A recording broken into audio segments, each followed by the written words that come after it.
Bia Ghana Statistical Service SSA eniema boa baby akwakodru edebeto omanfo enim na afei wasese de wagefo bosom enim eniema boa ekodru ye ede abeto dwase eniema boa swate ababedru ohamu nchichemu aduonum mienu echiripo enwotwe 52.8% na government statistician Samuel Kobna enim ene de sansemi eto nsemtwefo enim Ghana Statistical Service edibetu dwase opepombo somi wa afempunu ne aduonum yensamu enema bo sote wo hamu chichemu aduonum yensa echiripo ensia ya ahyentiade ene enema ayenie enema enema bo esoteye na bese bosomi aduonu entemu ne die enema bo so asate de tosomienu ya wagifo bosomi na etwamu no nso eso asate kora akọ hamu chichemu aduonum mienu echiripo enwotwe 52.8%.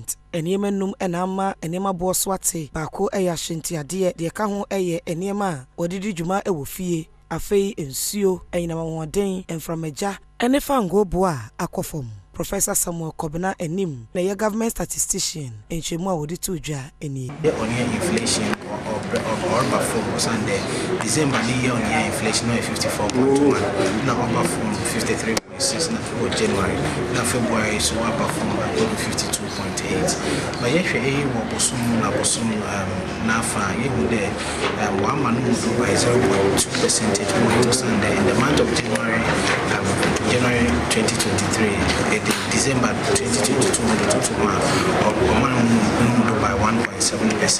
By February, January 2023 and February 2023 by 1.9%. Percentage point difference between January and February 2023 is 0.2 percentage points. The month of month on year on year over the overall full.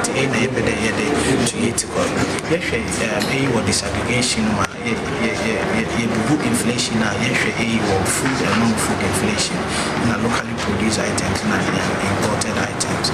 Now food and non-food inflation non-food inflation is 47.9%. That figure has not recorded for January 2023. But if you food inflation